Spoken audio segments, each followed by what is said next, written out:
La fundación de la Casa Abrahámica sin lugar a dudas fue un hecho que sacudió el mundo entero recientemente.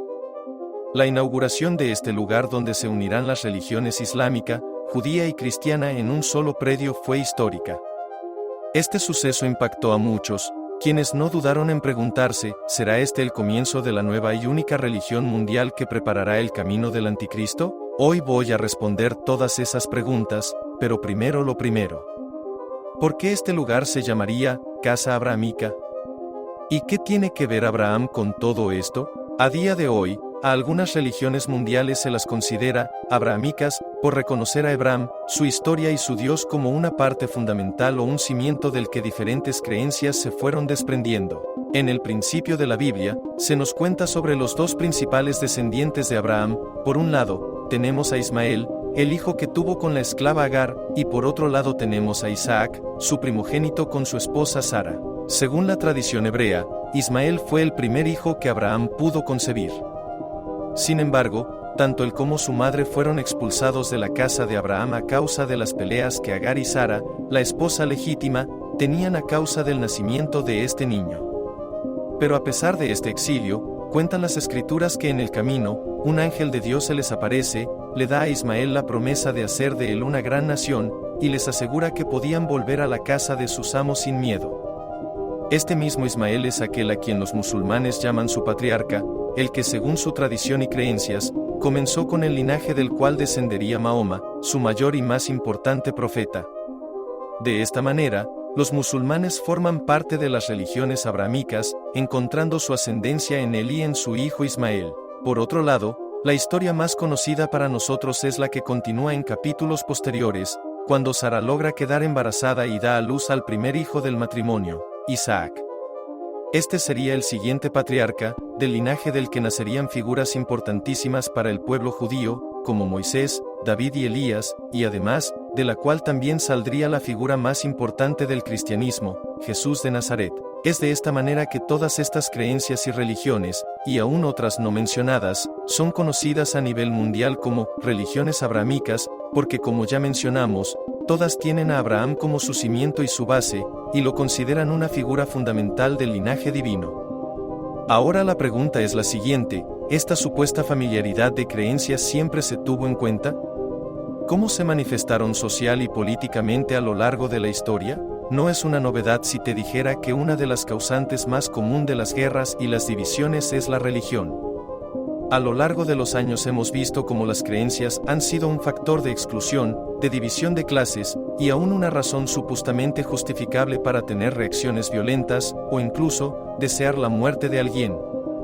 Si bien, la mayoría de los territorios experimentan este tipo de confrontaciones en mayor o menor escala, el territorio más afectado a nivel geográfico siempre ha sido el Medio Oriente. Muchos de nosotros crecimos escuchando sobre bombas, atentados, encarcelación de grupos enteros y aún masacres masivas a causa de las religiones en estos lugares.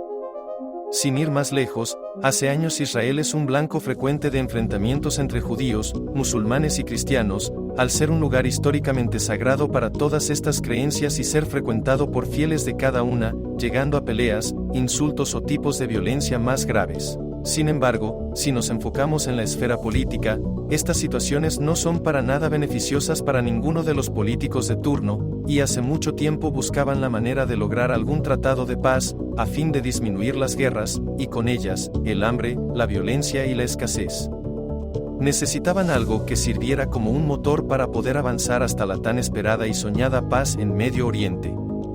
De esta manera llegamos al punto central de este video, la fundación de la Casa Abrahámica como respuesta a estas necesidades. Pero, ¿qué es esta casa? La Casa Abrahámica es un complejo construido en los Emiratos Árabes Unidos, que cuenta con 3 grandes edificios, donde cada uno funciona como un templo dedicado a cada una de sus prácticas religiosas. Tenemos una mezquita musulmana, una sinagoga judía y también una capilla cristiana católica. Sí, todas juntas en un mismo predio. La fundación de este lugar fue promovido por el movimiento abrahámico, un movimiento ecuménico que busca que las creencias, por lo menos las que se desprenden de Abraham, puedan convivir en paz y armonía, y fue llevado adelante por figuras representativas de las religiones y la política del lugar. Todo esto arrancó como una idea de unificación o de alianza de paz en el año 2019. Cuando el Papa, máximo representante de la Iglesia Católica, se reunió con el gran imán de Al-Azhar, Ahmed el-Tayeb, líder del instituto educativo islámico más antiguo del mundo y con otros líderes musulmanes del lugar. Todos estos personajes, luego de una reunión en donde acordaron medidas para generar una alianza pacífica, firmaron el conocido Documento sobre la Fraternidad Humana. Este establecimiento fue diseñado, básicamente para que fieles de las tres religiones abrahámicas puedan convocarse en el mismo lugar sin peleas ni diferencias de por medio, conviviendo de manera armoniosa y respetando el uno las creencias del otro. Fue construido por un diseñador que se asesoró para crear espacios adecuados para cada práctica religiosa, además de distinguir cada edificio con una luminaria diferente en cada uno de ellos, que tienen grabados los símbolos representativos de cada religión, la luna del Islam, la estrella de David de los judíos y la cruz de Jesús para los cristianos. Ahora bien, si lo vemos desde el punto de vista político y social, esta casa funciona perfectamente como un promotor de la paz en Medio Oriente, queriendo levantar así la unidad y la tolerancia entre las personas y dejando de lado de una vez por todas las guerras sin sentido que ya tanto han lastimado al mundo a lo largo de la historia. Y si te pones a pensar, sí, quizás haya muy buenas justificaciones para que la edificación de este lugar haya sido aceptada, y desconocemos las verdaderas intenciones que tanto dirigentes políticos como líderes religiosos tenían con la construcción de este lugar, pero entonces, ¿cuál es el problema? Bueno, según numerosos eruditos, el gran problema de este suceso es la potencialidad que tiene esto de convertirse en aquello de lo que tanto nos advierten las profecías, eso de lo que deberíamos huir y guardarnos, de aquello que le prepararía el camino al mismísimo Anticristo, la nueva y única religión mundial. De esta manera, el gran problema de este establecimiento no sería tanto la convivencia de las religiones ni mucho menos los pactos políticos y religiosos que hagan los grandes líderes con ella, sino el gran engaño con el que han querido manipularnos durante muchísimo tiempo, y hoy una vez más es necesario sacarlo a la luz.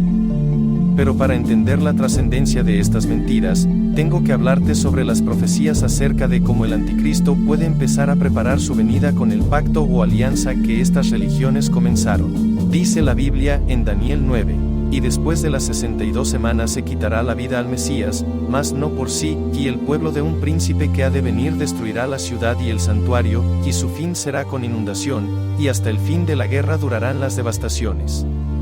Y por otra semana confirmará el pacto con muchos, a la mitad de la semana hará cesar el sacrificio y la ofrenda. Después con la muchedumbre de las abominaciones vendrá el desolador, hasta que venga la consumación, y lo que está determinado se derrame sobre el desolador. Muchos teólogos toman este pasaje como una profecía de otras de las señales que veremos en los últimos tiempos antes de la aparición del Anticristo y, por ende, del regreso de Jesús, y es la creación de una nueva y única religión mundial que gobernará en todos los rincones de la tierra. Vamos por partes. Daniel de por sí en estos capítulos nos habla proféticamente sobre la muerte y regreso del Mesías, y por otro lado, de una figura que él llama príncipe, que viene a destruir la ciudad y el santuario de Cristo. Este príncipe sería nada más y nada menos que el antagonista, el villano de nuestra historia. ¿Este término te suena? Es uno de los muchos nombres que se le da al mismísimo Satanás y sus espíritus, como por ejemplos en la carta de Efesios, en los cuales anduvisteis en otro tiempo, siguiendo la corriente de este mundo, conforme al príncipe de la potestad del aire, el espíritu que ahora opera en los hijos de desobediencia, Efesios 2:2. Pero si seguimos un poco más, en el versículo 27 del pasaje de Daniel se nos asegura que este príncipe va a venir a confirmar o validar un pacto hecho entre muchas personas. Ahora te pregunto, ¿qué se necesita para que tres religiones convivan juntas en armonía en un mismo país, y mucho más en un mismo predio? Exactamente. Un pacto. Un pacto de paz, de unión, llamémoslo como queramos, pero es lo que es.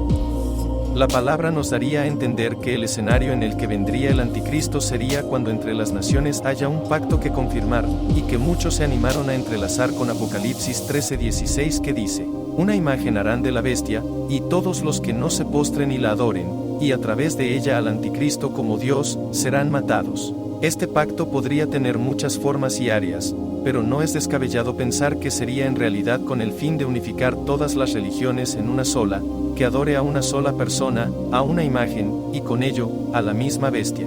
Es por esta razón, que el evento que se llevó adelante este febrero pasado es tan impactante para los estudiosos de las profecías de los últimos tiempos. Pero lo más increíble es esto: ¿escuchaste de esta noticia en otro lugar que no sean foros y noticias cristianas?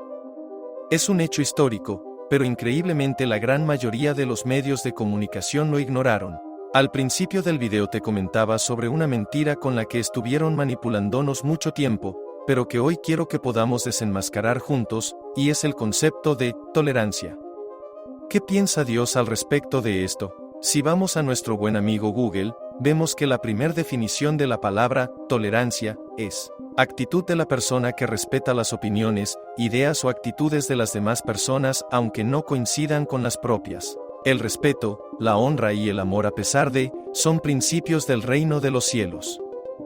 Dios ama la tolerancia, nos pide día tras día que amemos de esta manera a los hermanos que nos rodean, a esas personas que quizá piensen muy diferente a lo que nosotros pensamos, o vivan de forma totalmente opuesta a la forma en la que nosotros vivimos. Está todo muy bien con todo esto, pero ahora, ¿tolerancia es lo mismo que sumisión? En estos últimos años, la comunidad cristiana ha sido brutalmente atacada, etiquetándonos de intolerantes, anticuados, acusadores y precursores del odio.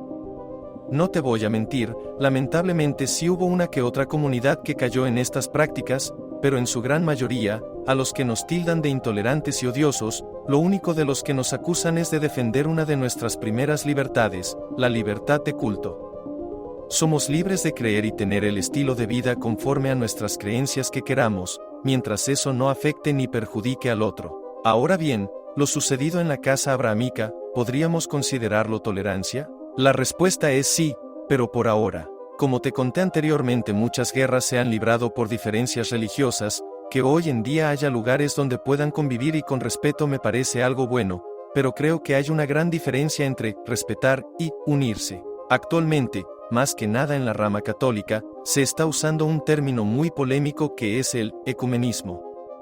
El ecumenismo es el movimiento que promueve la unidad entre todas las iglesias cristianas. Como primera impresión es un término lindo, pero vamos de nuevo a la pregunta del principio: ¿qué piensa Dios al respecto?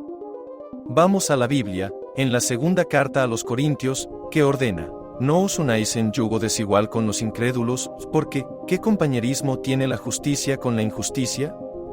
¿Y qué comunión la luz con las tinieblas? 2 Corintios 6:14. Desde un principio, Dios es terminante con esto: no se unan con los incrédulos. Esto incluye alianzas y pactos como el matrimonio o también como este tipo de tratados. Dios es claro en su palabra: lo que tenemos que hacer es amar, pero sin vendernos. Sin someter nuestra fe en pos de una supuesta unión. Dios nos motiva y nos impulsa a amar, pero también nos alienta a defender la verdad a capa y espada. ¿Cuál es la verdad? Dice la Biblia. Entonces Jesús le dijo: yo soy el camino, y la verdad, y la vida, nadie viene al Padre, sino por mí. Jesús es nuestra única verdad, el único camino que puede llevarnos a Dios, y toda nueva doctrina o creencia que nos impulse a pensar algo diferente debe ser arrancada de nosotros. Esta es nuestra verdad, esta es nuestra bandera. Así como Jesús nos impulsó a amar a todos, también nos mandó a vivir levantando su nombre, alumbrando la oscuridad con la luz de la verdad.